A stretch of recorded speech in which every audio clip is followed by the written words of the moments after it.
ఏ రోజు తాను పదవుల కోసం ఆశించలేదన్నారు ఎమ్మెల్సీ మర్రి రాజశేఖర్. పార్టీ కోసమే చిత్తశుద్ధితో పదవి ఇచ్చినా ఇవ్వకపోయినా పనిచేశానన్నారు. తాను జగన్ను కానీ వారి కుటుంబాన్ని కానీ ఏ రోజు మోసం చేశానని చెప్పలేదన్నారు. 2024లో కళామందిర్ సెంటర్లో భారీ బహిరంగ సభలో వైఎస్ జగన్ రజనీని గెలిపిస్తే మర్రి రాజశేఖర్ అనే వ్యక్తికి మంత్రి పదవి ఇస్తానని మాట ఇచ్చి జగనే తప్పారని చురకలు వేశారు.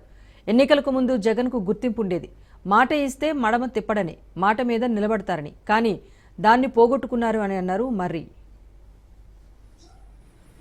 చిలుకూరుపేటలో వైఎస్ఆర్ కాంగ్రెస్ పార్టీ సమన్వయకర్త చేత పత్రికా విలేకరుల పార్టీ వాళ్ళు పెట్టించి కొన్ని మాటలు మాట్లాడటం జరిగింది.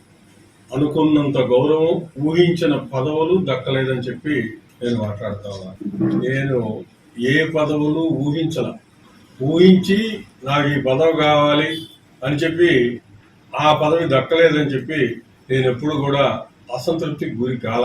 అసలు ఆ పార్టీలో చేరిన దగ్గర నుంచి కూడా ఎప్పుడు ఏ పదవి కోసం ఊహించాల్సినటువంటి అవసరం నాకు ఎప్పుడు రాలా. నేను 2001లో చిలుకూరుపేట నియోజకవర్గం ఇన్ఛార్జిగా కాంగ్రెస్ పార్టీకి పనిచేయటం మొదలుపెట్టిన దగ్గర నుంచి కూడా ప్రజల మధ్యలోనే ఉన్నాను, ప్రజలతోటే ఉన్నాను.